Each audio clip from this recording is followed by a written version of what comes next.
প্রিয় শিক্ষার্থীরা, কমপ্লেক্স সেন্টেন্সের উপর এই ক্লাসে আমি তোমাদের স্বাগত জানাচ্ছি। আশা করছি প্রথম থেকে শেষ পর্যন্ত যদি তোমরা আমার সাথে অবস্থান করো তাহলে কমপ্লেক্স সেন্টেন্সে তোমাদের যে ভীতি সেই ভীতিটা দূর হবে। তো শুরু করি আজকের ক্লাস। আজকের কমপ্লেক্স শব্দের অর্থ যেমনটা আমরা জানি জটিল। কমপ্লেক্স শব্দের অর্থ আমরা কি জানি? জটিল। তাহলে সেন্টেন্স শব্দের অর্থ হচ্ছে বাক্য, তাহলে জটিল বাক্য।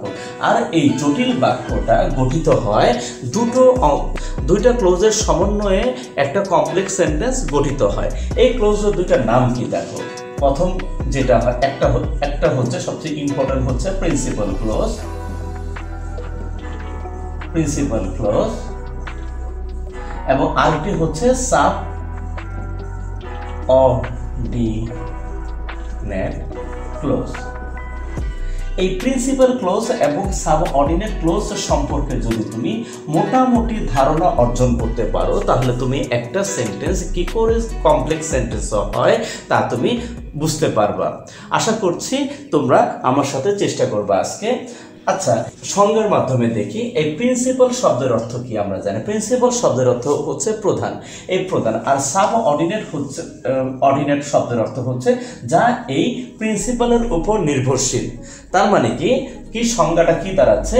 একটা সেন্টেন্সের যেই অংশটা অর্থ বা ভাব প্রকাশ করার জন্য সেন্টেন্সের অন্য কোনো ক্লোজের উপর নির্ভর করবে না। আবার বলছি, একটা সেন্টেন্সের যেই অংশ তার নিজের অর্থ বা ভাব প্রকাশ করার জন্য সেন্টেন্সের অন্য কোনো ক্লোজের উপর নির্ভর করে না, সেই হচ্ছে প্রিন্সিপাল ক্লোজ। তা আগে জেনে নিলাম। তাহলে সাব অর্ডিনেট ক্লোজটা তাহলে কি হচ্ছে? সাব অর্ডিনেট ক্লোজটা তার ভাব বা অর্থকে সম্পূর্ণ করার জন্য সে কি করে? প্রিন্সিপাল ক্লোজের উপর নির্ভর করে। এই নির্ভরশীলতা এবং অনির্ভরশীলতা এই দুটো বিষয় যদি আমরা আইডেন্টিফাই করতে পারি তাহলে আমরা একটা কমপ্লেক্স সেন্টেন্সকে সহজেই শনাক্ত করতে পারবো। তবে আমরা কিছু উদাহরণের মাধ্যমে যদি বিষয়টাকে অধ্যয়ন করি তাহলে মনে হয় আরো সহজ হয়ে যাবে। এক্সাম্পল, একটা এক্সাম্পল দেখো। I know that he will help me. I know that he will help me এই একটা সেন্টেন্স। আবার আরেকটা সেন্টেন্সে দেখো, I saw A boy who was playing football. আরেকটা সেন্টেন্স দেখো, as I was ill I could not attend the meeting. এই সেন্টেন্সগুলো প্রত্যেকটা দুটো করে অংশে বিভক্ত। একটা হচ্ছে প্রিন্সিপাল ক্লোজ আর একটা হচ্ছে সাব অর্ডিনেট ক্লোজ। তাহলে প্রিন্সিপাল জানার আগে আমরা সাব অর্ডিনেট ক্লোজটা সম্পর্কে একটু জানি।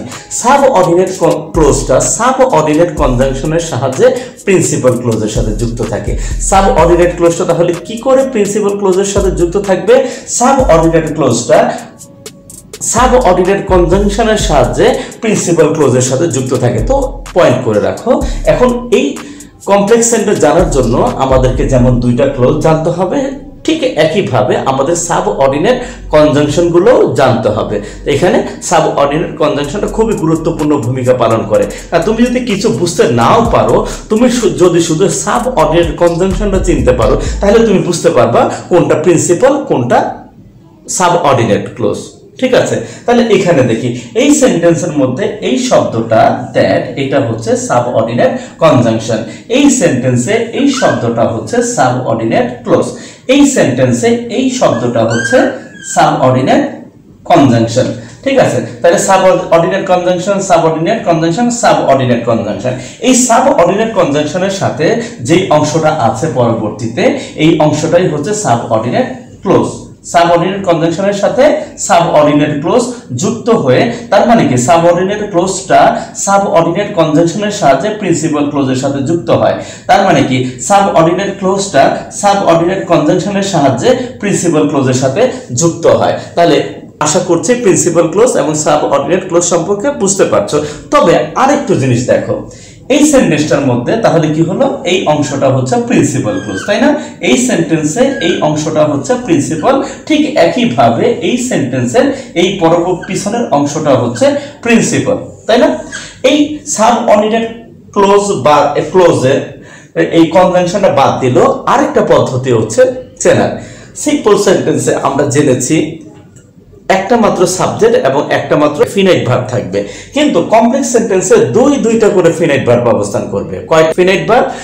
দুইটা ফিনাইট ভার্ব অবস্থান করবে। তার মানে একটা সেন্টেন্সে যদি দুইটা ফিনাইট ভার্ব থাকে এবং ওই সেন্টেন্সে যদি একটা সাবঅর্ডিনেট ক্লোজ কনজাংশন সাবঅর্ডিনেট ক্লোজের সাথে থাকে, তাহলে বুঝতে হবে ওইটা হচ্ছে কমপ্লেক্স সেন্টেন্স। আবার বলি, একটা সেন্টেন্সে যদি দুইটা ফিনাইট ভার্ব থাকে এবং ওই সেন্টেন্সে একটা সাবঅর্ডিনেট ক্লোজ যদি সাবঅর্ডিনেট কনজাংশনের সাহায্যে প্রিন্সিপাল ক্লোজের সাথে যুক্ত থাকে, তাহলে সেই সেন্টেন্সটাই হবে কমপ্লেক্স সেন্টেন্স, যেমনটা এখানে হয়েছে। আবার দেখো, সাবঅর্ডিনেট ক্লোজটা সাবঅর্ডিনেট কনজাংশনের সাহায্যে প্রিন্সিপাল ক্লোজের সাথে যুক্ত হয়েছে এবং এদের উভয়ের মধ্যে একটা করে ফিনাইট ভার্ব বিদ্যমান। তার মানে এখানে একটা, এখানে একটা, ঠিক এইখানে একটা, ঠিক এইখানে একটা, ওয়াজ প্লেইং এইখানে একটা, তারপরে এইখানে একটা, আবার কুড নট অ্যাটেন্ড এইখানে একটা, ঠিক আছে, কুড নট অ্যাটেন্ড। তাহলে এখানে আমরা আশা করছি একটা কমপ্লেক্স সেন্টেন্স এখন আমরা চিনতে পারবো। তো এখন এই যে ক্লোজ বললাম, ক্লোজ কাহাকে বলে এই সম্পর্কেও তো আমাদের জানা উচিত, তাই না? তো দেখি ক্লোজ কি। এই ক্লোজ হচ্ছে সেন্টেন্সের এমন একটা অংশ, যেমনটা আমরা বলেছি প্রত্যেকটা ক্লোজে একটা করে সাবজেক্ট এবং একটা করে ফিনাইট ভার্ব বিদ্যমান। এখন তার মানে হচ্ছে কি, সাবজেক্ট প্লাস ফিনাইট ভার্ব, ভার্বের সমন্বয়ে গঠিত একটি সেন্টেন্স যদি কোনো বৃহত্তর সেন্টেন্সের অংশ হিসেবে কাজ করে, তখন তাকে আমরা ক্লোজ বলি। আবার কি বলি? সাবজেক্ট এবং ফিনাইট ভার্বের সমন্বয়ে গঠিত একটি সেন্টেন্স যখন একটি বৃহত্তর সেন্টেন্সের অংশ হিসেবে কাজ করবে, তখন আমরা তাকে বলি ক্লোজ, ঠিক আছে? আচ্ছা, এই ক্লোজগুলো আবার তিন অংশে বিভক্ত। এই ক্লোজ হচ্ছে তিন অংশে বিভক্ত। কি কি? একটা হচ্ছে ক্লোজ, যেহেতু তিন প্রকার, সেটা হচ্ছে প্রিন্সিপাল ক্লোজ, প্রিন্সিপাল ক্লোজ যেমনটা আমরা জানলাম, সাবঅর্ডিনেট ক্লোজ, অর্ডিনেট ক্লোজ, আরেকটা হচ্ছে তৃতীয়টা হচ্ছে কোঅর্ডিনেট ক্লোজ, ক্লোজ। এখন এই দুইটা সম্পর্কে আমরা আলোচনা করলাম। একটা কমপ্লেক্স সেন্টেন্স গঠন করার সময় আমরা অবশ্যই এই দুইটা ক্লোজকেই গুরুত্ব দিব এবং সাবঅর্ডিনেট কনজাংশনের উপর নির্ভর করব, ঠিক আছে? আর এইটা হচ্ছে কোঅর্ডিনেট ক্লোজ। এই অংশটা 3 নাম্বারটা আমরা কম্পাউন্ড সেন্টেন্সে গিয়ে আলোচনা করব। ওকে, এখন দুইটা উদাহরণের মাধ্যমে আমরা এই ক্লোজগুলো সম্পর্কে আরেকটু ধারণা নেই। এই দুটো উদাহরণ অবশ্যই কমপ্লেক্স সেন্টেন্সেরই উদাহরণ, ঠিক আছে? আচ্ছা, এক্সাম্পল, যেমন although he is rich, he is honest। আরেকটা উদাহরণ দেখা যায়, although he is rich, he is honest, he behaves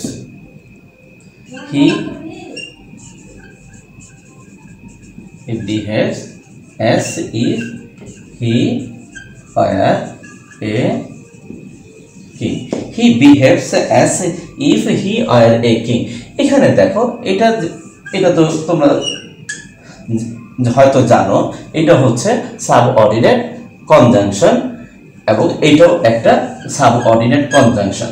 তাহলে সাবঅর্ডিনেট কনজাংশন যুক্ত এই অংশটা হচ্ছে একটা ক্লোজ, আবার এই অংশটা হচ্ছে একটা ক্লোজ। যথারীতি তোমরা হয়তো বুঝতে পারছো, এই সেন্টেন্সের এই অংশটা প্রিন্সিপাল ক্লোজ আর সাবঅর্ডিনেট কনজাংশন যুক্ত এই অংশটা হচ্ছে সাবঅর্ডিনেট ক্লোজ। তাহলে এই অংশটা একটা করে সাবজেক্ট, একটা করে ভার্ব, ফিনাইট ভার্ব, একটা করে সাবজেক্ট, একটা করে ফিনাইট ভার্ব, একটা করে সাবজেক্ট, একটা করে ফিনাইট ভার্ব, একটা করে সাবজেক্ট, একটা করে ফিনাইট ভার্ব। এই যে একটা করে সাবজেক্ট এবং একটা করে ফিনাইট ভার্ব সম্বলিত এই অংশটা বৃহত্তর সেন্টেন্সের মধ্যে অবস্থান করছে। এক একটা সেন্টেন্স হিসাবে, একটা আলাদা আলাদা সেন্টেন্স হিসাবে একটা বৃহত্তম সেন্টেন্সে তাদের অবস্থানটা বজায় রাখছে। এটাই হচ্ছে ক্লোজ। ওকে, তার মানে কি একটি সাবজেক্ট এবং একটি ফিনাইট ভার্ব সম্বলিত একটি সেন্টেন্স যদি বৃহত্তর একটি সেন্টেন্সের অংশ হিসেবে কাজ করে, তাহলে আমরা এরকম ভাবে তাদেরকে বলবো এক একটা ক্লোজ। আর কমপ্লেক্স সেন্টেন্স এরকম দুইটা ক্লোজ, একটা প্রিন্সিপাল ক্লোজ আর একটা সাবঅর্ডিনেট ক্লোজের সমন্বয়ে গঠিত। আচ্ছা, আমরা জানলাম। আশা করছি কমপ্লেক্স সেন্টেন্স সম্পর্কে অনেকটুকু সমস্যার সমাধান হয়েছে।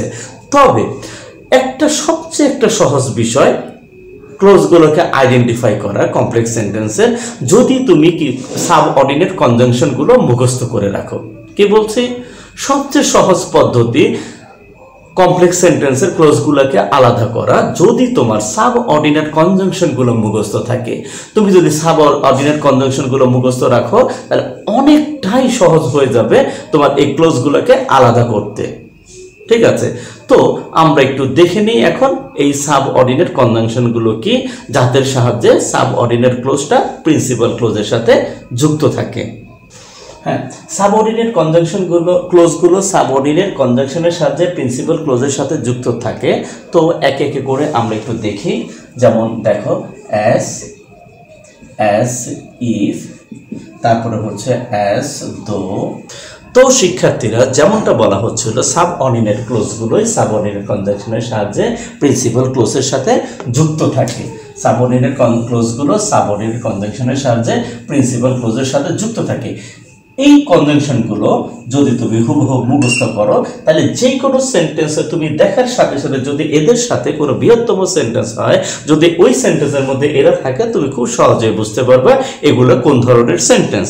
তো একবার পড়ে নেই। যেমন as if, as though, as much as far as, if, তারপর according as, after, as soon as, so long as, before, because, since, that, তারপর so that, provided that, in that, then, now that, though, in order that, so much, so that, as though, although, who, which, how, if, whether, until, unless, when, হয় ইত্যাদি। তো সবচেয়ে সহজ পদ্ধতি তোমরা এই শব্দগুলো মুখস্থ করে নাও একটা কমপ্লেক্স সেন্টেন্স চেনার জন্য। তো আশা করছি তোমরা আজকের ক্লাস থেকে যথেষ্ট উপকার পেয়েছো। আর যথেষ্ট উপকার পেয়েছো, তোমরা উপকার পেলে আমার সার্থকতা। তো আগামী ক্লাসে আমরা এই সেন্টেন্সে যেহেতু অনেকবার কনজাংশন করে কথা বলেছি, তো যেহেতু কনজাংশন খুবই গুরুত্বপূর্ণ ভূমিকা পালন করে, তো আমরা এই কনজাংশনগুলো এই সাবঅর্ডিনেট কনজাংশনগুলো সহ এবং অন্যান্য কনজাংশনগুলো কোন কোন কাজে, কোন কোন সেন্টেন্সে, কোন কোন সিচুয়েশনে ব্যবহার করা হয় এগুলো সম্পর্কে জানবো। তো আজকে আমরা যা শিখলাম, কমপ্লেক্স সেন্টেন্স কি, কমপ্লেক্স সেন্টেন্সের গঠন সম্পর্কে জানলাম, প্রিন্সিপাল ক্লোজ, সাবঅর্ডিনেট ক্লোজ সম্পর্কে জানলাম, এবং এও জানলাম সাবঅর্ডিনেট কনজাংশন কি, এবং সর্বশেষ আমরা যেটা জেনেছি, যেটা ক্লোজ জেনেছি। ঠিক আছে, তো এই বিষয়গুলো যদি আলাদা আলাদা করে পড়ে তোমরা যদি সুন্দর করে নোট করে রাখো, আশা করছি ভবিষ্যতে তোমাদের ভালো হবে এবং পরীক্ষাও ভালো নাম্বার অর্জন করতে পারবা এবং বাস্তব ক্ষেত্রেও তোমরা সহজেই প্রয়োগ করতে পারবা। তো আজকে এই পর্যন্তই। আল্লাহ হাফেজ, সবাই ভালো।